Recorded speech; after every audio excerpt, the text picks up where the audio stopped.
All right, it's time for another brief instructional video for authors. Today, we're just gonna quickly explore a simple technique of using interior monologues and stream of consciousness in your creative writing.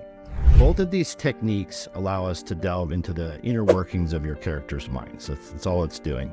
But by doing this, it provides insights into their thoughts, emotions, and motivations, making them more relatable on a much deeper emotional level for your readers. So first example here, let's take a look at character Jane, and I'll just read a couple sentences here. As Jane stared at the empty chair, her mind raced with memories of her late husband, bringing a flood of bittersweet emotions. So that one sentence there, we learn a little bit about her backstory, her emotional mood right now, something that happened with her, a little bit more information about her. So that's something that helps us, relate to Jane. She's not like a happy mom, soccer mom, businesswoman, or whatever. She's in this emotional place right now. She's distressed because of what happened.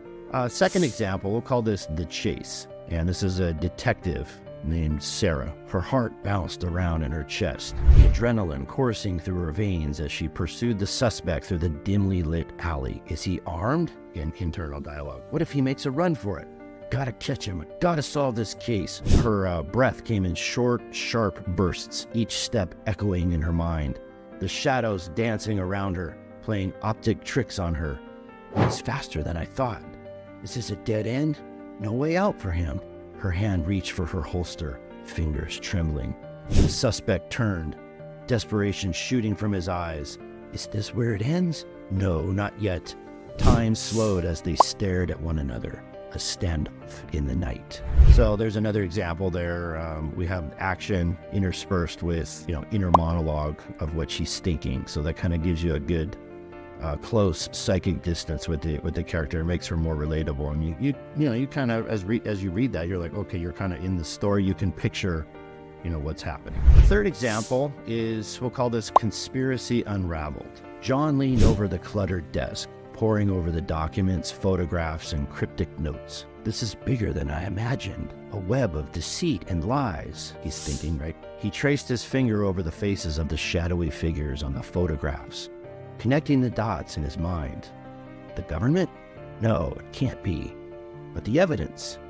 Only 2 days until the big decision, and right now, he looked to everyone like a pawn in their deadly game. Okay, so in the latter two examples there, both characters had their thoughts that are presented in a nice, continuous, and unfiltered manner. So this reflects nicely, I think, their inner turmoil that they have and the intense situations that they're finding themselves in, which is, typical of this thriller genre, which I'm a little bit partial to, of course. So in summary, employing these techniques allows us writers to create a deeper connection between the readers and our characters by revealing our characters' innermost thoughts and feelings. I hope you found this very helpful. Appreciate you watching, and happy writing.